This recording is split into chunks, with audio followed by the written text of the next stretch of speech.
simultaneously, the British Horse Racing Authority, who were at the time were a retained integrity monitor for the IHRB, told a number of us in the media that they had flagged up suspicious betting patterns or concerning betting patterns surrounding Byrnes' mount 3 times on the day of the race, the IHRB, but nothing was done on the day. Neil Channing.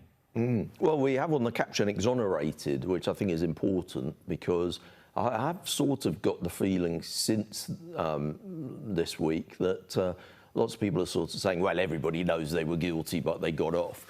You know, we had a jury of sorts, you know, a panel, whatever you call it, and they said they're not guilty. So they are not guilty. There was not sufficient evidence. Yeah.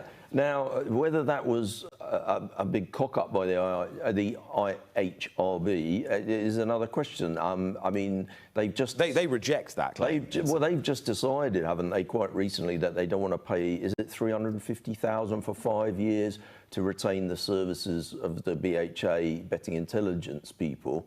And, you know, is that a lot of money, really, when you're talking about the integrity of the sport? I think the main problem was they couldn't make a case for a motive.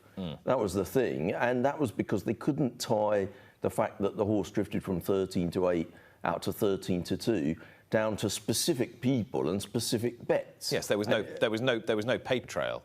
Yeah, and partly my understanding is there was a lot of activity on a kind of white label Betfair accounts that are based offshore. You know, you used to be able to lay horses on a sort of version of Betfair in India or in Dubai or whatever.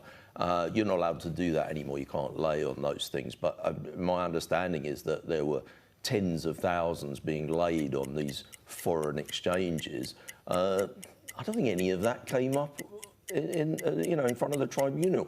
It felt to me like the BHA gave them quite a lot of useful information and they didn't really use it.